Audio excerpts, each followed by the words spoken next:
Hello there and welcome back, Jin here. Welcome to yet another episode of Baking with MC. Ta-da! So I've been seeing these a lot recently, which are the New York Bakery Style Cookies. So basically they're these massive chunky cookies. They've got a lot of chocolate chips and they're really thick as well. So I want to try recreate those. So this is going to go either one of two ways. It's either going to go extremely well or horribly wrong. So we'll just have to wait and see. I've never made these before, so whatever happens, happens. I found quite a few recipes for these online. I think they're from the Levain Bakery or copycat recipes over. And they all have a lot of ingredients and I don't know, they're a little bit complicated, but we'll try our best and see what happens. So I'm just going to start. Firstly, pull out the rusty mixer, which I haven't used a lot before. Now we'll at least get some use out of it. Hello kitty lady, it's been a while. I'm just going to plug that in first. So first we're going to need to mix up the butter. And you need a whole cup of butter too, that's actually a lot. Close enough. Okay, so I'm just going to weigh up all the ingredients because from the recipes I found they all use cups and I really prefer grams. I will put the full recipe in the description box with the cup and gram measurements to make it easier. And then afterwards I really want to calculate the calories because I'm quite curious as to how many each one will be. How many grams is this? Yes, I think a cup of butter is 225 grams. No, don't mind me, I forgot to get a knife. My hands are clean, don't worry. So the butter is soft, it's been sitting on the counter overnight, but my house is kind of cold, so it hasn't really melted or softened up a lot. But now it's a good mixable consistency. This is gonna have a lot of calories. This recipe only makes 8 cookies, by the way, so it's gonna be 8 massive cookies. Okay, so you gotta put it with the paddle attachment for I think a minute or 30 seconds just so it can soften up and mix a little bit.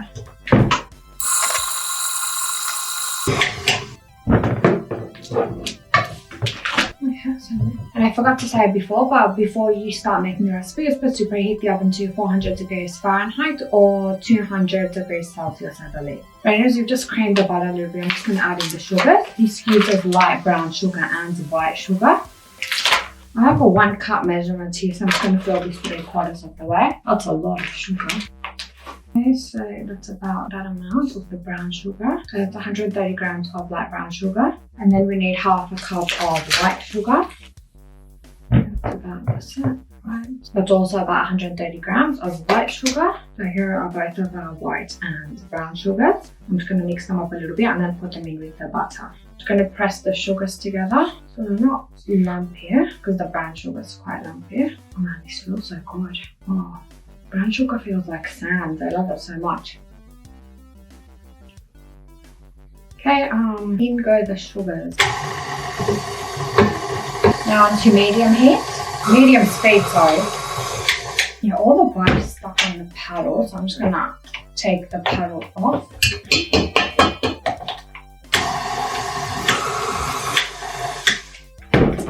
So I'm just going to take whatever's stuck on the paddle off. And now you have to add in the eggs one at a time. Alright, so something's happening. I'll just show you a close-up. It is looking like cookie dough. Now I'm just going to add in one egg at a time and then mix for 30 seconds after adding each one. Please work. I get so paranoid after cracking an egg. I keep thinking that the shell is going to get in there. But thankfully didn't for the first one. Now to mix. Now I'll just add the second egg in now. I think the eggs are pretty much mixed in. Let me scrape the paddle. Okay, I'm not sure if this is what it's supposed to look like, but I think something's happening. Okay, now we're supposed to combine all the dry ingredients. So the flour, the bicarb soda and the salt together, and then we're supposed to add that into the wet ingredients. I'm just going to add them into this bowl first. You need cake flour, plain flour for this. Maybe that'll make them and keep them nice and chunky. And you also need some cornstarch. I'm going to put the cornstarch in with the flours. I think that will help the cookies keep their thick shape and not spread out too much. This is getting a bit crowded, kind of messy, but anyway. You've got baking black. So you've got normal flour, cake flour, baking soda and some sea salt. The sea salt enhances the cookie flavor. And also, in case you're wondering, though, I cannot really see what I'm doing. But anywho, you need 1 cup of cake flour. Which when I looked it up, it was supposed to be 113 grams. I'm going to sift the flour in so we don't get any lumps. 1 cup cake flour and 1 3/4 cups of normal flour. I don't understand why recipes don't just have grams. So 1 cup of plain flour is 120 grams. Then it should be 210 grams, I think, for 1 3/4 cups. Flours are done. And then we need 1 teaspoon of baking soda. 1 teaspoon of baking soda is 6.2 grams. And we need 1 teaspoon of cornstarch, which is 2.5 grams. These better taste really good because they've got a billion ingredients. The process is very long and I am using high quality stuff as well, just to make sure that they actually turn out how they're supposed to be. And then we need 1/2 teaspoon of sea salt. This is from IKEA, by the way. Mostly have the flours in the bowl. The rest of it here, as you can see, I'm going to scoop it up and put it back in the bowl. And then we can add that to our wet ingredients. And super messy too. I feel like a pro baker now with flour all over my hands. If the fringe is wonky, I'm so sorry, I can't really see anything. I'm just going to mix up the flours and the baking soda now before I put them in with the rest of the ingredients. Okay, so we're almost done. So now I'm just going to put this in. I'm going to put half the flour in now because this is literally going to go everywhere.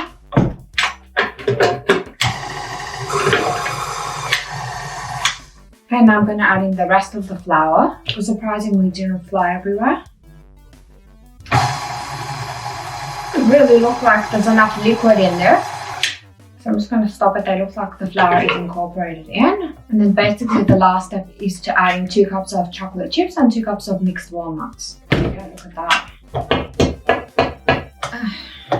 Sorry. So we need to add in 2 cups of chocolate chips. So I thought that to make them taste a bit better and for some variety, I would use a combination of milk and dark chocolate. So I'm going to use 1 cup of dark chocolate, 1 cup of milk chocolate chips, and then the 2 cups of walnuts that they said.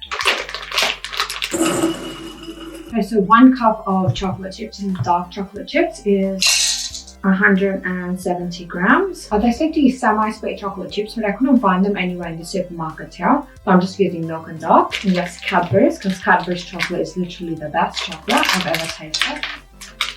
We have a stowaway.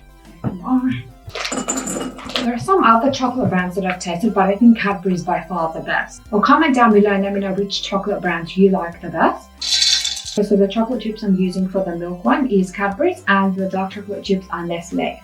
Yeah, these will definitely taste good with so many chocolate chips in them, and so much butter and sugar too. But you know, the recipe that I'm following, it says you can bake them straight away, but I've heard that if you put chocolate chips in the fridge for at least half an hour or a maximum of 24 hours before you bake them, they taste even better.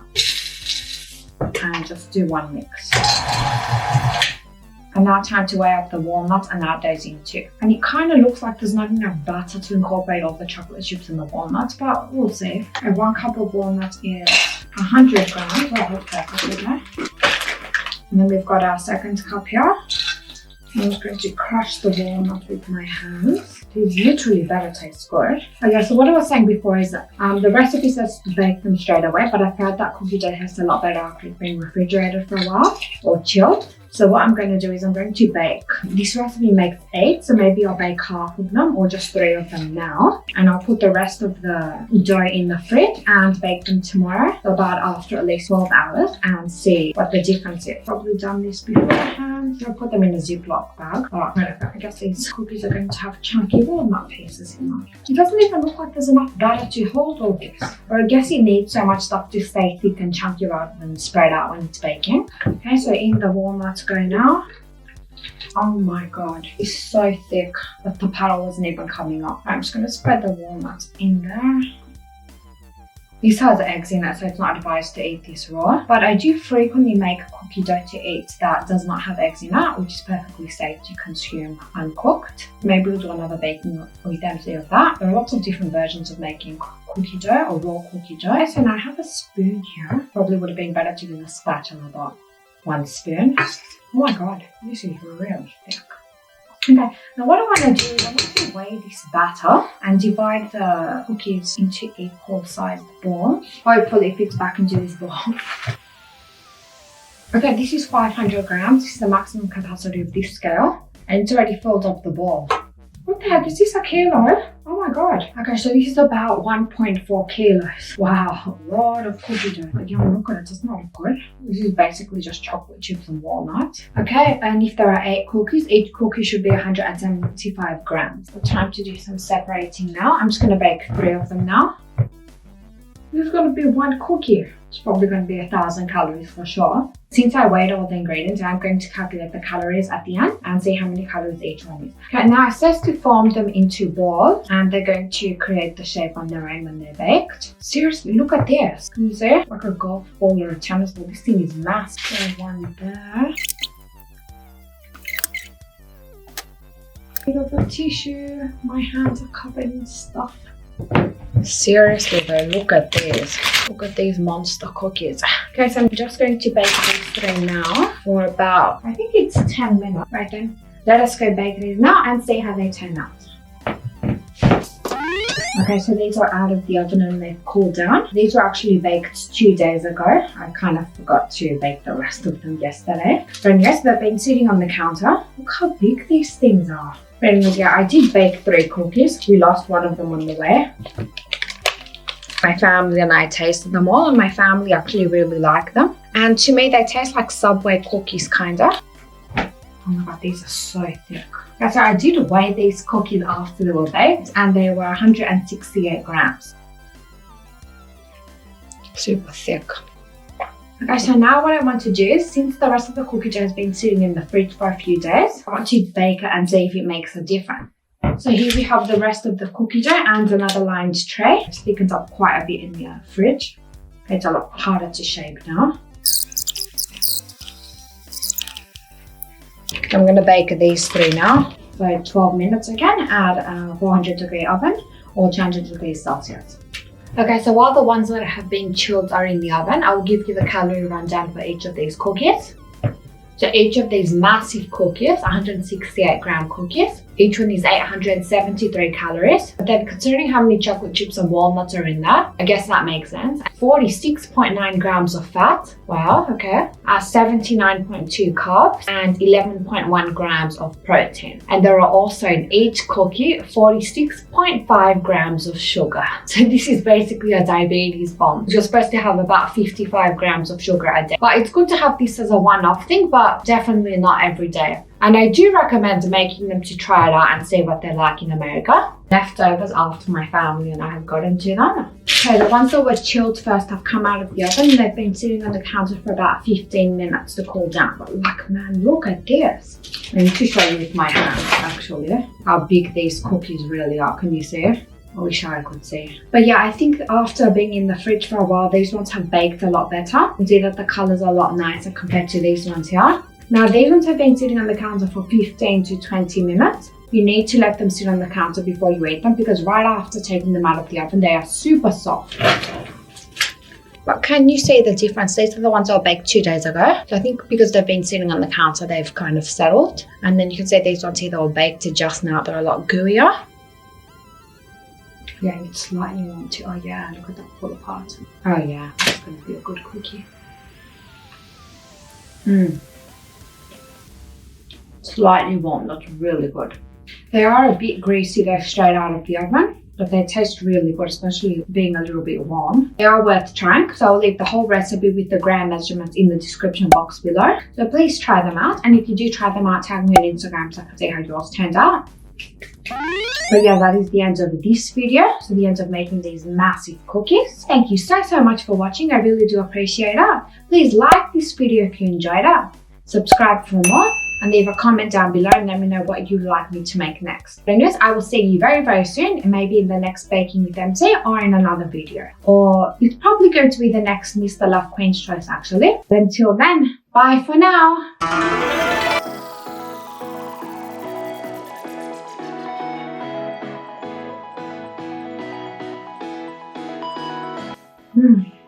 My life is complete.